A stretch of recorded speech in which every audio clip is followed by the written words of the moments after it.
সকলোকে নমস্কাৰ জনাইছোঁ পাপৰাজ যোগী ইউটিউব চেনেললৈ। আৰু বৰ্তমান ঘৰত আছোঁ আৰু এই বস্তু দেখিছে নহয়, এইটো হৈছে গৰু গাড়ীৰ চকা। আৰু এইটো মানে এই বস্তুটো আজিকালি পাবলৈ নাইকিয়া হৈ গৈছেগৈ।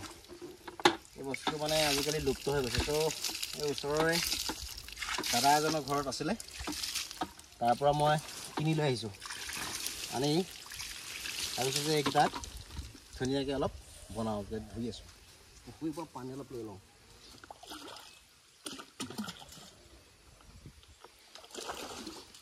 এইটো পুখুৰীৰ পানী লৈ ল'লোঁ, সেইটো অলপ মানে ঘঁহি ঘঁহি ধুই দিব লাগিব।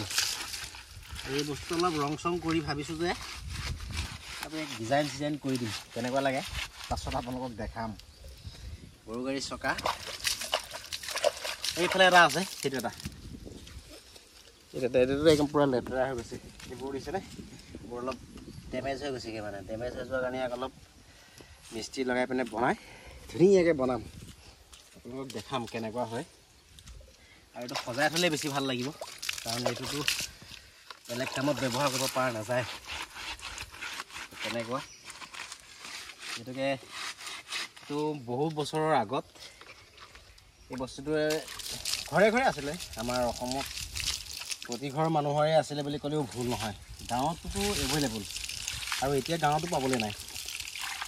এই দাদাজনৰ ঘৰত পৰি আছিলে, মই বোলো নাই তো লৈ গৈ ইয়াক যদি ধুনীয়াকৈ বনাই লোৱা নাযায় নহ'ব। সেয়াই কেনেকুৱা লাগে আপোনালোকে জনাব। আৰু তেনেকৈ লাহে লাহে লাহে লাহে কৰি আছোঁ। ৰ'ব, পুখুৰীৰ পৰা পানী আনি আছোঁ, সেইটোত দিলোঁ, অলপ কোমলাই দিছোঁ মানে।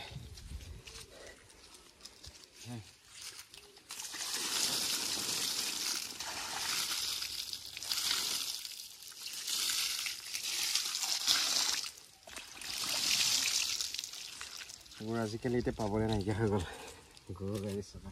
এইটোতো বাৰু ঠিকে আছে, অলপমান ভালে হৈ আছে, এইটো ভাল হৈ আছে। এইটোহে অলপ নষ্ট হৈছে। কালিৰ পৰা মিস্ত্ৰী লগাই টিপটপকৈ ইয়াক বনাই দিয়া যাব। আৰু এইবোৰত চব ৰং কৰি দিয়াৰ পাছত দেখিবলৈ কিমান ধুনীয়া লাগিব।